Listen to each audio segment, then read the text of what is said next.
वक्त nation TV Bihar आई हुई है जंदाहा नगर पंचायत में। और जैसा कि जानते हैं कि नगर पंचायत पहली बार जंदाहा बना है। वैशाली में 3 नगर पंचायतों का नया जो है इस बार गठन हुआ है। इसमें जंदाहा नगर पंचायत भी शामिल है। 14 गो वार्ड बने हैं और इस वक्त हम जंदाहा में ही हैं। और एक प्रत्याशी का इन दिनों खास से जो है चर्चा में है, नीलम देवी, और उनके पति और प्रतिनिधि के तौर पे परमानंद राय जी एक्सक्लूसिव हमसे जुड़ गए हैं। चुनाव लड़ने जा रहे हैं, लेकिन आमने सामने कई प्रत्याशी जो है उपाध्यक्ष के रेस में हैं। लेकिन इनसे जानेंगे कि इनका जो है मोटिव क्या है, चुनाव में कौन सा मुद्दा लेके चुनाव मैदान में उतरे हैं। और बाय द वे चुनाव जीत जाते हैं जनता के वोट से तो जंदाहा नगर पंचायत के लिए क्या कुछ करेंगे, इसी पे विशेष बातचीत करेंगे। सबसे पहले तो बहुत बहुत स्वागत है नेशन टीवी बिहार पे आपका। नमस्कार। अच्छा, चुनाव लड़ने जा रहे हैं तो कैसे मन में आया कि इसे जो है चुनाव उपाध्यक्ष पद वाला चुनाव जो है लड़ना है? देखिए, एक्चुअली अध्यक्ष पद जो है मॉनिटरिंग पावर उसको दिया गया है जैसे रूल के हिसाब से। और मुझे पूर्व से ही मुझे समाज सेवा का चेष्टा रहा है। मैं समाज सेवा पूर्व से ही करते आ रहा हूँ। प्रथम पंचायती राज का मैं प्रथम पंचायत समिति में था। उस समय मैंने अनेकों सवाल जनता के लिए किया था, चाहे वो मेडिसिन का हो, चाहे विकास का हो, चाहे इंदिरा आवास में लिया गया घूस का हो, सारी तरह का विकास का मैंने मुद्दा उठाया था। मेरी बात अगर ब्लॉक में नहीं मानी थी तो मैंने अविश्वास लगाया था। उसमें अविश्वास पर 1 वोट से प्रमुख को गिराए थे। फिर बनने के टाइम 1 वोट से मैं हार गया। अच्छा। फिर भी मेरा प्रयास रहा समाज में न्याय के विरुद्ध लड़ने। मैं हमेशा समाज को स्वच्छ समाज देना चाहता था। फिर ये नगर पंचायत नया बना है तो लोगों ने मुझे बुला के और मुझे कहा कि भैया आप जिस तरह से पहले पूर्व में थे पंचायत समिति, ईमानदारी से जिस तरह आपने किया था इस तरह भी आप कीजिए। तो लोगों के प्रेरणा से, लोगों को मुझे प्रेरणा देने के बाद मैं अपनी पत्नी को उम्मीदवार बनाया हूँ। मेरा सबसे पहला मुद्दा रहेगा कि भ्रष्ट समाज जो अभी चल रहा है उसको मुद्दा को ख़त्म करना। दूसरा मुद्दा सबसे पहले है स्वास्थ्य विभाग का। यहाँ के श्री विधायिका जी से मैंने आग्रह किया था तो उन्होंने 32 कमरा का भी मुझे हाल फिलहाल में रूम दी है। इसके बाद में मेरा दूसरा अटेम्प्ट है शिक्षा पर। जब तक स्वास्थ्य और शिक्षा बिहार में नहीं उठेगा तब तक बिहार का विकास हो नहीं सकता है किसी भी तरह पर। जो सबसे बड़ा गिरा हुआ हमारा बिहार का यह मुद्दा है, सबसे बड़ा यह गिरा हुआ है। बगल में मेरा समता कॉलेज है, यहाँ प्रोफेसर की कमी है, आज तक एक भी क्लास नहीं हो रहा है। बगल में मेरा प्राथमिक स्कूल है, उसमें 2 टीचर, किसी में 3 टीचर, जबकि वहाँ 200-250 बच्चे हैं। वहाँ उस तरह का पढ़ाई नहीं हो रही है। जो भी टीचर है उससे तरह तरह का काम लिया जाता है, जैसे उसमें जनगणना करना, अमुक तरह काम जाता है। इसलिए बिहार का जो स्थिति है, मैं चाहता हूँ, मैं मुख्यमंत्री से जब मैं जीतूंगा तो मैं मांग करूँगा कि सबसे पहले स्वास्थ्य और दूसरी सीढ़ी पर शिक्षा। तब दूसरी बात है नगर के सुंदरीकरण के लिए मैं, हमारे बगल में बया नदी है, वहाँ मैं चाहूँगा कि उसकी सुंदरीकरण हो। वहाँ फ्री जिम का ये लगाया जाए। उससे जंदाहा से पूरब मेरा अरनिया गांव है, जो पूरब साइड में समता कॉलेज के बगल में अरनिया पोखर है, वहाँ भी मैं चाहूँगा कि फ्री जिम का और उसके सुंदरीकरण हो।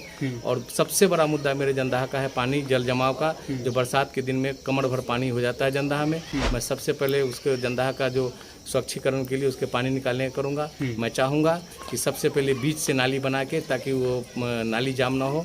और जैसे पटना में इन दिनों कंकरबाग में जो हो रही है, उस हिसाब से मैं चाहूँगा कि नगर का जंदाहा का पानी निकले। दूसरी बात, मैं जनता से ये भी कहूँगा कि हमसे जो भी समस्या हो 12 बजे रात में मुझसे कॉल करें, मैं उनकी सेवा के लिए रहूँगा। तीसरा मेरा चरण है कि मैं जो नौजवान जो बेरोजगार हो रहे हैं उनके लिए मैं एक संस्था खोलूँगा, जिसके माध्यम से सारे नौजवान को मैं मार्गदर्शन करूँगा। और बड़े बड़े हमारे यहाँ जो भी टीचर हैं उससे मैं आग्रह किया हूं कि एक दिन कम से कम टाइम दे। और फ्री शिक्षा के लिए मैं चाहता हूं कि किसी तरह का ये कोचिंग खोलें और मैं किसी तरह का तैयारी कराऊं, ताकि हमारे जितने भी लोकल नौजवान हैं उसको सही मार्ग मिल सके। दूसरी बात, अगर वो मेरा नौजवान कोई अगर फैक्ट्री खोलना चाहता है, पूछ सकता हूँ, तो मैं बैंक के माध्यम से मैं चाहूँगा उसको लोन दिलाने के लिए। प्रधानमंत्री जो योजना जो दिया गया है कि 10 लाख रुपया एट ए टाइम देंगे, मैं उसको सहायता करूँगा और ये करूँगा। चौथी बात है कि मेरे यहाँ बहुत बड़ी समस्या है, इतनी बड़ी जनसंख्या में हाजीपुर और इधर पटना के लिए रोगी को जाना पड़ता है। मैं मांग करूंगा कि यहाँ बड़ा सा एक हॉस्पिटल बने, जैसे बगल में महुआ में बन रहा है उस तरह यहाँ भी बने, क्योंकि यहाँ समस्तीपुर के बाद और हाजीपुर के बीच में मेरा जंदाहा पड़ता है। यहाँ बड़ा सा एक हॉस्पिटल का निर्माण है। जिस तरीके से आपने इतने वादे किए हैं, तो कैमरा और सामने ले आइएगा, तो इतने वादे किए हैं तो मतलब आप तो उपाध्यक्ष वाला चुनाव लड़ रहे हैं, अध्यक्ष जंदाहा का कोई और रहेगा, तो क्या पता वो आपके साथ समन्वय बनाएंगे तभी तो आप इतना काम करेंगे। क्योंकि उपाध्यक्ष वाला जो पद है, कहीं ना कहीं से जो पद का जो वैल्यूएशन है वो आधा हो जाता है, तो कैसे इतना सारा कुछ करवाएंगे आप? मुझे जैसे गंतव्य है, मुझे कहीं से पढ़े हैं, कहीं से पता है कि उपाध्यक्ष का पावर मॉनिटरिंग पावर मिला नहीं, यहाँ की निगरानी करना। अगर मेरा वार्ड काम नहीं करता है, मेरा अगर अध्यक्ष काम नहीं करता है, तो पहले तो मैं उनसे आग्रह करूंगा कि किस तरह का धांधली नहीं हो, किस तरह का। अगर वो नहीं करेंगे तो मैं उनके काम का विरोध करूंगा, उनके जहाँ तक हो सके मैं उनके काम को विरोध करूंगा। और मैं चाहूँगा कि समाज में सही काम हो, मेरा समाज का विकास हो, जो भी काम हो वो ठोस काम हो, जिसमें कि सालों साल तक चले। अच्छा, एक सवाल और भी है। जिस तरीके से चुनाव लड़ने जा रहे हैं, तो एकमात्र आप ऐसे कैंडिडेट हैं जो यादव बहुल क्षेत्र से आते हैं, लेकिन अन्य जो भी कैंडिडेट हैं वो सारे जगह से मिक्सिंग, तो आपके तरफ वोट आएगा कैसे? क्योंकि बहुत सारे उम्मीदवार उधर से भी हैं, आप एक तरफा पड़ जा रहे हैं। आपको नहीं लगता है कि इससे वोट का जो फासला है वो कहीं ना कहीं से आपके तरफ झुकाव कम रहेगा? सबसे पहले सर, मैं जातिवाद को नहीं मानता हूँ। सबसे पहले जातिवाद को नहीं मानता हूँ। मैं बिहार में तो चुनाव जातिवाद पे ही होता है। जातिवाद के मानता हूँ, लेकिन ऐसे मेरा जो समाज है, जो मेरा नगर पंचायत जंदाहा है, वो आज तक हम लोग सभी लोग मिलजुल के रहे। ऐसा नहीं है कि हम लोग जातिवाद करते हैं। जात से क्या होता है, अगर मैं विकास करूँगा तो सारे लोग मुझे मदद करते हैं। अब मुझे आप इंटरव्यू ले सकते हैं, सारे जाति के लोग मुझे मानते हैं, सब लोग आदर करते हैं, मैं भी उनका आदर करता हूँ, बड़े बुजुर्ग का।